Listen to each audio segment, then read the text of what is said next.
వైఎస్ఆర్సీపీకి సాక్షి ఛానల్ ఉంది, ఆంధ్రజ్యోతి టీడీపీకి ఉంది. ఇలాంటి సొంతంగా రాజకీయ పార్టీలే సొంతంగా మీడియా నడిపినప్పుడు అభివృద్ధి ఎక్కడవుతుంది?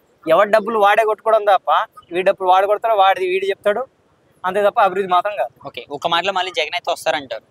100 కాదు 200% రికార్డు చేసుకొని జగన్ వస్తాడు. ఎందుకు వస్తాడు అంటే కూటమి ప్రభుత్వం అతి త్వరలో కొట్టుకోబోతుంది. ఎందుకు కొట్టుకుపోతుంది అంటే వాళ్ళు వచ్చేసి అమలు ఆలోచన విధానం, ఇప్పుడు చంద్రబాబు ఆలోచన విధానం కానీ పవన్ కళ్యాణ్ ఆలోచన విధానము అడ్జస్ట్మెంట్ అయ్యే మెంటాలిటీ పవన్ కళ్యాణ్కు ఉండొచ్చు కానీ జనసేన నాయకులకు కార్యకర్తలకు లేదు, ఉండదు, ఉండబోదు. పవన్ కళ్యాణ్ అభిమానులు భారతదేశానికి సంబంధించిన స్వతంత్ర పోరాట అభిమానులు టైప్ వాళ్ళు మాత్రమే. వాళ్ళు ఎట్లా అంటే స్వచ్ఛందంగా పవన్ కోసం పనిచేసిన తప్ప ఈ ఎన్డీఏ కూటమి కోసం పనిచేసిన వాళ్ళు కాదు. ఇది వాళ్ళకు కూడా తెలుసు. వాళ్ళ మన మిత్రులు కాబట్టి, అందులో నేను ఒక వన్ ఆఫ్ ది పార్టీ కాబట్టి పవన్ కళ్యాణ్కి నేను రీసెంట్గానే కలిసా. ఇక్కడ మోడీతో వచ్చినప్పుడు ఎల్బీ స్టేడియంలో కలిసాం. అన్న, ఇప్పుడు మీరు ఇలా మాట్లాడుతున్నారు కదా, ఇప్పుడు మరి జగన్మోహన్ రెడ్డి గారి దగ్గర ఉన్న ఎమ్మెల్యేలు అవ్వచ్చు, మినిస్టర్లు అవ్వచ్చు, ఎంపీలు అవ్వచ్చు, ప్రతి ఒక్కరు కూడా అవతల పార్టీకి అయితే చేంజ్ అవుతున్నారు. మనం చూసుకుంటే రీసెంట్ పిఠాపురంలో జనసేనలోకి 100 కాదు 200% భారత రాజకీయాల్లో ఈ ఆర్టికల్ నేను ఎప్పటి నుంచో అంటున్నా. ఇప్పుడు మేబీ 4-5 డేస్లో ఈ మా తెలంగాణలో 10 మంది బీఆర్ఎస్ నుంచి వెళ్ళిన ఎమ్మెల్యేలు ఉన్నారా కాంగ్రెస్లో, వాళ్ళు బయట గెంటేసే కార్యక్రమం ఉంది. దాన్ని అమలు చేస్తే డిప్యూటీ మనకు స్పీకర్ ఉన్న ఆమోదిస్తే అయిపోతుంది. స్పీకర్ అనేవాడు అమ్ముకోబోతుండు, సొంత పార్టీకి స్పీకర్ అమ్ముకోబోతుండు, కేంద్రంలో ఉన్న సొంత పార్టీకి రాష్ట్రపతి ఉపరాష్ట్రపతి అమ్ముకోబోతుండు, జ్యుడిషియల్ సిస్టమ్ అమ్ముకోబోతుంది. వీళ్ళకు సపరేట్ హోదా ఇవ్వాలి.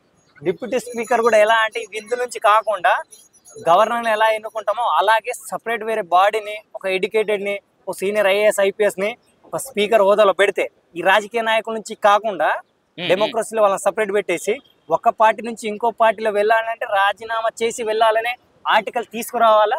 ఆ ఆర్టికల్ తీసుకురాకుండా చేసేది కూడా ఈ రాజకీయ నాయకులే. రాజకీయ నాయకులు ఇంకో గమ్మత్తైన విషయం ఏంటంటే వీళ్ళు పార్లమెంట్లో కానీ అసెంబ్లీలో కానీ మీకు ఎవరికి తెలియదు ఏంటంటే స్మోకింగ్ రూము, డ్రింకింగ్ రూము సపరేట్గా ఉంటుంది, కానీ ప్రజలకు అభివృద్ధి విషయంలో మాత్రం సపరేట్గా ఉండదు. దానికి ఏకగ్రీవంగా అందరు రాసి పెట్టి ఉన్నారు. అన్న, ఇప్పుడు గతంలో ఆగిపోయిన ప్రాజెక్ట్స్ ఏవైతే ఉన్నాయో పోలవరం, అమరావతి, ఇంకా చూసుకుంటే మెయిన్ క్యాపిటల్ ఒకటి, అలాగేనేమో రుషికొండ, వైజాగ్ స్టీల్ ప్లాంట్ ఒకటి, ఈ 5 పరిస్థితి ఏంటి? రిషికొండ ప్యాలెన్స్ జగన్ రాజకీయంగా కానీ బాగా చూసుకోవాలనుకున్నాం, భార్యకు కూడా గిఫ్ట్గా మంచి చూపించుకోవాలనుకున్నాం. కానీ అందులో ఇప్పుడు టీడీపీ పార్టీ లీడర్లు, టాప్ పోస్ట్ 1-2 లీడర్ కొడుకు తండ్రి వాళ్ళ యంగ్ లీడర్స్ అనుభవిస్తున్నారు. రిషికొండ బాగుంది, బాగైంది, ఆయన కొట్టిండా చేసినా తప్ప.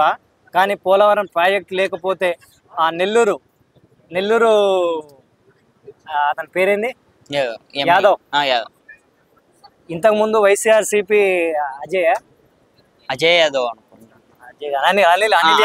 అనిల్ కుమార్ యాదవ్ పోలవరం చేయకపోతే 2022లో తొడగొట్టి చెప్పినావు చూడు. నువ్వు ఆ తొడ కోసేసుకొని ఆ టీడీపీలకు అమ్ముకుంటావు, జనసేనలు అమ్ముకుంటావు, ఏమన్నా నెల్లూరు ఆ బీచ్లో పడిపోయి చచ్చిపోను. నువ్వు తొడగొట్టి అసెంబ్లీలో అన్నాడు, నువ్వు మాట పైన నిల్చున్నప్పుడు నీకు రాజకీయ అర్హత లేదు, నీకు ఇంకిత జ్ఞానం లేదు. నువ్వు ఆవేశపడి మాట్లాడడం కన్నా ఆలోచించి మాట్లాడు. నీకే అంటున్నా అనిల్ కుమార్ యాదవ్ మళ్ళీ అన్నా కానీ ఇట్లాంటి వాదనలు చేయొద్దు. ఎందుకంటే అది ప్రాజెక్టు విధంగానే చూడాలా. ఎందుకంటే మావులే డబ్బులు తినిపోయిన వాళ్ళు, నువ్వు ఎంత 2 సార్లు గెలిచిన వాళ్ళు అన్న. మరి మిగతా ఏంటి? అమరావతి మెయిన్ క్యాపిటల్, అసలు అమరావతి ఏంటి ఆంధ్రప్రదేశ్? అది స్కామ్ తప్ప అభివృద్ధి కాదని అర్థం. ఎందుకంటే ఇప్పుడు డబ్బులు ఎక్కువ వచ్చినాయి, దానికి జనసేన టీడీపీ పంచుకున్నాయి అంతే. అది అభివృద్ధి కావడం చాలా అన్ఈజీ. ఎందుకంటే ప్రత్యేక హోదా వస్తే మాత్రం అభివృద్ధి అయితే తప్ప ఈసారి కూడా ఇంత ఫండ్ ఇవ్వకపోతే వాళ్ళ ఒకవేళ ఎన్డీఏ ప్రభుత్వం రాకపోతే బీఆర్కు ఆంధ్రప్రదేశ్కు చిప్ప అంటే తెలుసుగా అడుక్కునే పరిస్థితిలో ఉంటుండే ఈ 2 రాష్ట్రాలు.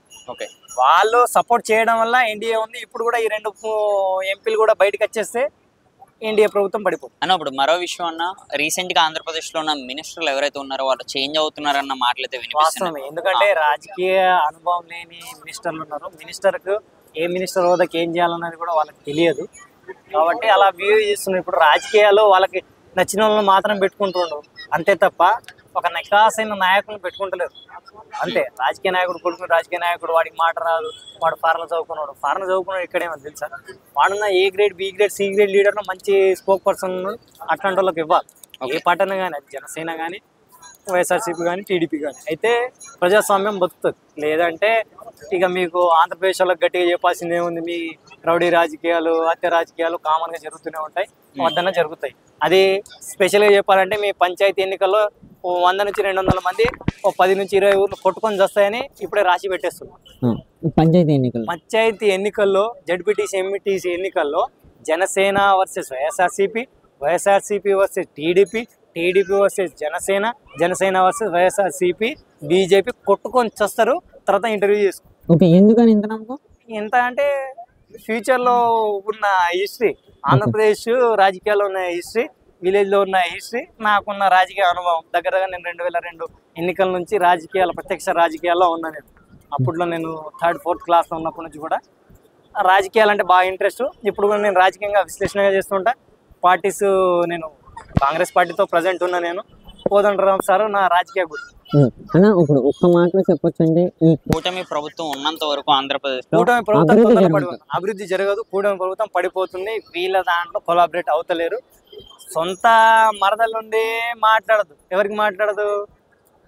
చంద్రబాబు మరదలుంది, ఆయన మాట్లాడదు. వాళ్ళ రాజకీయం పడినప్పుడు పార్టీ ఎక్కడ కలిసి ఉంటుంది? ఏదో మోడీ చెప్పిండు 4 రోజులు ఏదో కేంద్రంలో ఎన్డీఏ గవర్నమెంట్ ఉండాలని తప్ప సొంతంగా వాళ్ళకు కూడా ఇక్కడ ఉన్న రాజకీయ నాయకులకు అంత ఇష్టం లేదు.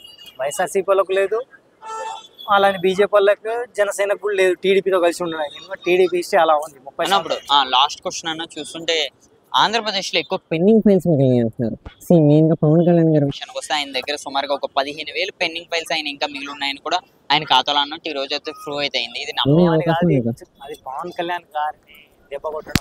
పవన్ కళ్యాణ్ గారికి రాజకీయంగా నాలెడ్జ్ లేదు, కానీ రాజకీయ అభివృద్ధి చేయాలని మాత్రం ఉంది. పవన్ కళ్యాణ్ రాజకీయ అభివృద్ధి చేయాలని లక్ష్యం ఉంది, కానీ రాజకీయం పైన అంత అవగాహన లేదు. ఆయన వీలైతే పెద్ద రాజకీయ నాయకుల దగ్గర క్లాసెస్ తీసుకొని ఇంకా సబ్జెక్ట్ మీద బాగా నాలెడ్జ్ ఉంటే మంచిది. అలానే ఫిలిం స్టార్లు రాసిచ్చే స్క్రిప్ట్ చదవకుండా సొంతంగా పొలిటికల్ నాలెడ్జ్ ఉన్న వాళ్ళతో కొలాబరేట్ అయిపోయి ఒక టీం తీసుకొని, జనసేన టీం తీసుకొని వాళ్ళందరి లీడర్లను కానీ ఎమ్మెల్యేలు ఎంపీలను ఆ సబ్జెక్ట్ చెప్పించి ఇక్కడ ఉన్న వాస్తవాలు గత 1950 నుంచి కానీ, లేకుంటే పొట్టి శ్రీరాములు చనిపోయినప్పటి నుంచి కానీ, 1953 నుంచి కానీ, అప్పటి నుంచి రాజకీయాలు ఎలా మారిపోయినాయనే క్లాసెస్ జనసేన పార్టీ వాళ్ళకు పొలిటికల్ ప్రొఫెసర్స్తో చెప్పిస్తే వాళ్ళకు అసెంబ్లీలో కూడా బాగా మాట్లాడగలుగుతారు. అసెంబ్లీలో ఇప్పుడు జనసేన నుంచి ఉన్న అసెంబ్లీ లీడర్లు ఎవరన్నా మాట్లాడుతురా? టీడీపీ వాళ్ళు తప్ప ఎవరన్నా మాట్లాడుతున్నారు అంటే టీడీపీ వాళ్ళు జనసేన కూడా అసెంబ్లీలో తొక్కుతుర్రని అర్థం. దానికి ఓకే అంటే ఈ తొక్కుడు అన్నది నిజమేనా? ఇప్పుడు వాస్తవమే. జనసేనకి టీడీపీకి అసలు పడతలేదు, 100% పడదు. అది ముట్టుగా పైన మోడీ చెప్పిన దానికోసం కలవడం తప్ప వీళ్ళ రాజకీయ అభివృద్ధి కోసం మాత్రం కాదు. ఇది కూటమిలో పవన్ కళ్యాణ్ కలవడం పవన్ కళ్యాణ్ కు మైనస్. బట్ రాజకీయంగా కేంద్రంలో గానీ పవన్ కళ్యాణ్ కు మంచి ఇమేజ్ వచ్చిందంట. ఎందుకంటే మా పక్కగా ఉన్న 2-3 పార్లమెంటు, మహారాష్ట్ర పార్లమెంటు పవన్ కళ్యాణ్ గెలిపించారు. మనీ అన్న ఇప్పుడు ఇలాగే కొనసాగుతుంటే మరి అసలు ఆంధ్రప్రదేశ్ ప్రజలు ఇప్పుడు ఓట్లేసి గెలిపించారు కదా, దానికోసం ఏమంటారు? ప్రజలు అకౌంటబిలిటీ ఉండకపోతే అది వైఎస్ఆర్సీపీ వచ్చిన, జనసేన ఫ్యూచర్లో 20-30 సంవత్సరాల తర్వాత వచ్చిన, ప్రజలు అడిగే హక్కు మీరు డబ్బులు తీసుకోకుండా, మందు తాగకుండా, ఒక పార్టీకి మద్దతు తెలపకుండా, మీరు సొంతంగా ఒక నాయకుడిని ఎదురెళ్ళి మాకు ఈ పని కాలేదని కాలర్ పట్టుకొని మా ఓటు మేము వేసామని చెప్పుకునే ధైర్యం ఉంటే ఓటేరి, లేదంటే నోట వేసుకొని సపోర్ట్ ఇంట్లో ఉండదు. జగన్మోహన్ రెడ్డి గారికి మరి ఏం చెప్పగలరు? జగన్ రెడ్డికి ఆల్ ది బెస్ట్ చెప్తున్నా, కంగ్రాచులేషన్. కూటమి ప్రభుత్వానికి గండం త్వరలో వచ్చింది. అది మీకు ఎంపీటీసీ, జడ్పీటీసీ, మున్సిపాలిటీ ఎన్నికల్లో తెలిసిపోతుంది. నా స్మాల్ హెచ్చరిక. Thank you.